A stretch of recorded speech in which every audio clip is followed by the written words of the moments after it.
What is the Grand Tour about?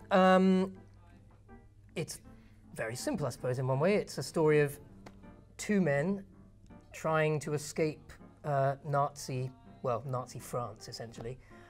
On the way, they go and find one of the men's girlfriend, and the three of us attempt to make our escape.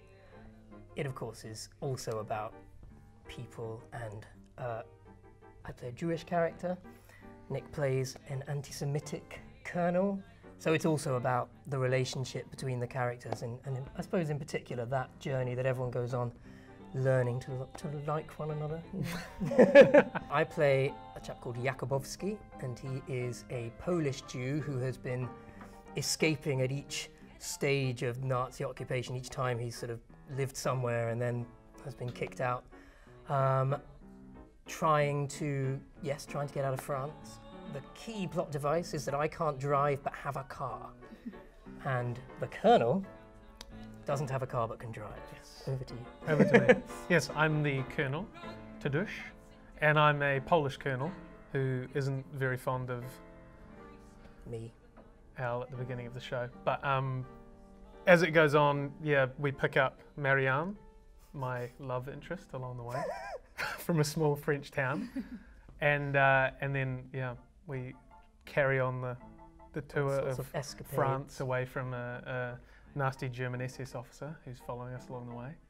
Yeah, throughout the piece, you have that real Nazi presence that is approaching us throughout the piece, and it drives the plot on. I think throughout the numbers, you have that real sense of urgency, which I think leads to a sort of beautiful ending. I play Marianne, who is the Colonel's wife.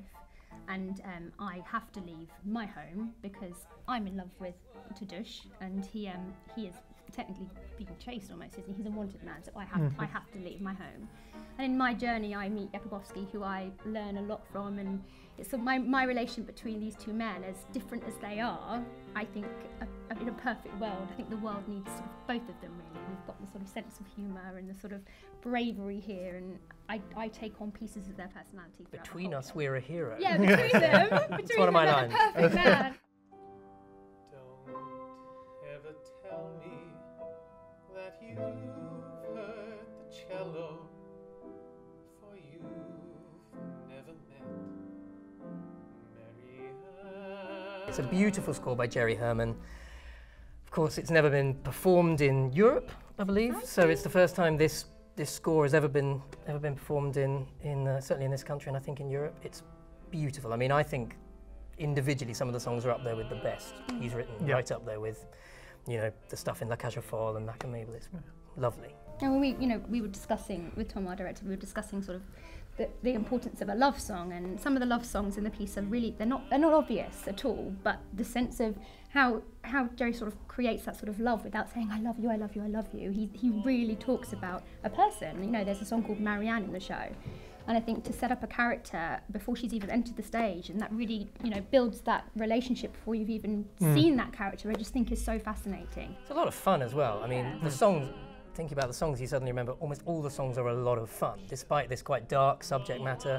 It's not cheery, throughout, but my character, I suppose in particular, is always finding the light and the fun, even when, death is sort of just around the corner. And as a result, you sort of, I suppose it's not anything like the show Cabaret, but it has that same sense of a serious sort of impending doom, but set around actually, real people, and real people with lovable traits, and I think by the end of it, you don't give anything away, but it's a real,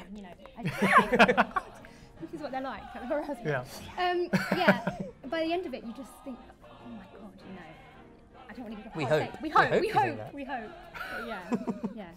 It's one of the few times in your life you'll ever get to see a Jerry Herman show premiered anywhere in the world. So that for me that is the worth the ticket price easily.